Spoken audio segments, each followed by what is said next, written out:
আসসালামু আলাইকুম। DHM-JUYEL চ্যানেলের পক্ষ থেকে আমি মোহাম্মদ জুয়েল। তো আমরা আজকে এই ভিডিওতে দেখানোর চেষ্টা করব ফেসবুক পেজ কিভাবে ডিলিট করতে হয়। তো বিভিন্ন সোশ্যাল মিডিয়া আমরা দেখতে পাচ্ছি রিসেন্টলি ফেসবুক পেজ কিভাবে ডিলিট করতে হয় এরকম অনেক কমেন্ট আমরা দেখতে পাই। তার জন্য এই ভিডিওটি তৈরি করা। তো আপনারা যদি এই ভিডিওটি দেখেন সম্পূর্ণ, তাহলে একটা পেজ কিভাবে ডিলিট করতে হয় সেটা আপনারা সম্পূর্ণ বুঝতে পারবেন। তবে পেজ কেন ডিলিট করবেন, আপনার ফেসবুক পেজটি কেন ডিলিট করবেন, এটা আপনার ব্যক্তিগত ব্যাপার। অনেক কারণ থাকতে পারে, সেটা আপনার ইচ্ছা। তো কিভাবে ডিলিট করবেন পেজটি সেটাই আমরা দেখাবো। এখন আপনারা দেখতে পাচ্ছেন আমরা ফেসবুকের যে হোম ইন্টারফেস আছে, ফেসবুক পেজের হোম ইন্টারফেস আমরা সেখানে আছি। এখন এখান থেকে উপরে একটা 3 লাইন আইকন আছে। আমার মতো যদি আপনার ফেসবুক পেজ আরও আলাদা থাকে সেক্ষেত্রে এরকম দেখাবে। তা আমরা এখানে 3 লাইন আইকনে ক্লিক করলাম। 3 লাইন আইকনে ক্লিক করার পরে আমাদের কাছে আরেকটা নতুন ইন্টারফেস এসেছে। এখন এখান থেকে আমরা একটু স্ক্রল করে নিচে সেটিংস অ্যান্ড প্রাইভেসি নামে যে অপশনটা পাবো, আমরা এখানে ক্লিক করব। সেটিংস অ্যান্ড প্রাইভেসিতে ক্লিক করার পরে আমরা সিম্পলভাবে যেই সেটিংস অপশনটি আছে এটাকে চুজ করব। তা আমরা এখানে ক্লিক করলাম। এখানে ক্লিক করার পরে পেজ সেটিংস আমরা এখানে ক্লিক করব। তো পেজ সেটিংসে ক্লিক করার পরে এখানে উপরে লেখা আছে পার্সোনাল ইনফরমেশন, মানে আমার যে ইনফরমেশনগুলো থাকে ফেসবুকে ওভারঅল সব ইনফরমেশনই এখানে শো করতেছে। এখান থেকে আমরা অ্যাক্সেস অ্যান্ড কন্ট্রোল নামে যে অপশনটা দেখতে পাচ্ছি, আমরা অ্যাক্সেস অ্যান্ড কন্ট্রোলে ক্লিক করব। অ্যাক্সেস অ্যান্ড কন্ট্রোলে ক্লিক করার পরে আমরা এখানে নতুন একটা উইন্ডোজ দেখতে পাচ্ছি। এখানে লেখা আছে ডিঅ্যাক্টিভেশন অ্যান্ড ডিলেশন। তো আমরা সিম্পলভাবে এখানে ক্লিক করব।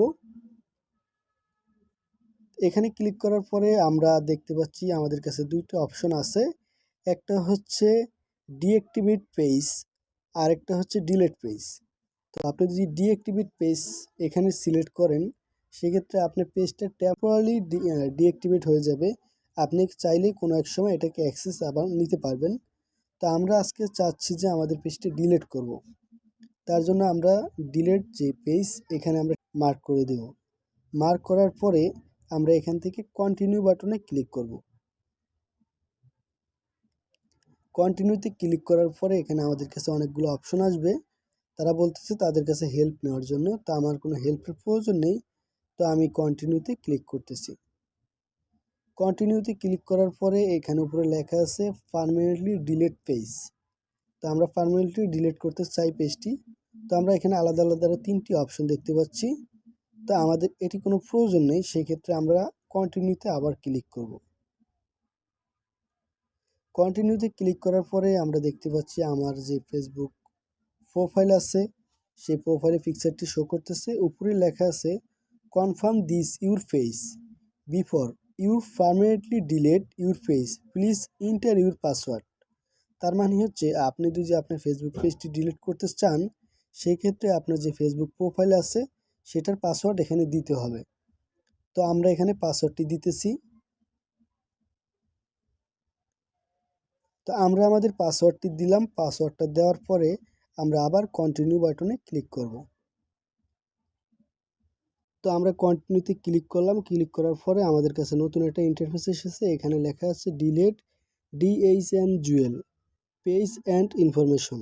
তার মানে হচ্ছে আমার যে ফেসবুক পেজটি আছে সেটা এখন পার্মানেন্টলি ডিলিট করার জন্য একদম লাস্ট পর্যায়ে আছি। আমরা এখন আবার কন্টিনিউতে ক্লিক করব। তো আমি কন্টিনিউতে আবার ক্লিক করতেছি। কন্টিনিউতে ক্লিক করার পরে তারা দেখাচ্ছে ডিলিট দিস পেজ। এখানে ক্লিক করলে ডিলিট হয়ে যাবে। তো আমরা সুইচ করব আমার যে প্রোফাইল আছে সেখানে। তার জন্য আমরা ডিলিট পেজ এখানে ক্লিক করব। তো আমি ডিলিট পেজে ক্লিক করার পরে আমার পেজটি ডিলিট হয়ে গেছে। এখন নর্মালি আমার যে ফেসবুক প্রোফাইল আছে সেটা অটোমেটিক সুইচ করে নিয়েছে, মানে চেঞ্জ হয়ে আমার প্রোফাইলে চলে এসেছি। এখন কিন্তু আমাদের যে পেজটি ছিল আমরা যেটা ডিলিট করার চেষ্টা করেছি সেই পেজটি সম্পূর্ণ সফলভাবে ডিলিট হয়েছে। তো আশা করি ভিডিওটি আপনাদের অনেক ভালো লেগেছে। যদি সত্যি আপনাদের ভিডিওটি ভালো লাগে তো অবশ্যই চ্যানেলটি সাবস্ক্রাইব করবেন। আর যদি আপনি ফেসবুক থেকে দেখেন তো অবশ্যই ফেসবুক পেজটি ফলো করে রাখবেন এরকম ইন্টারেস্টিং ভিডিও পাওয়ার জন্য। তো দেখা হবে নেক্সট কোনো ভিডিওতে।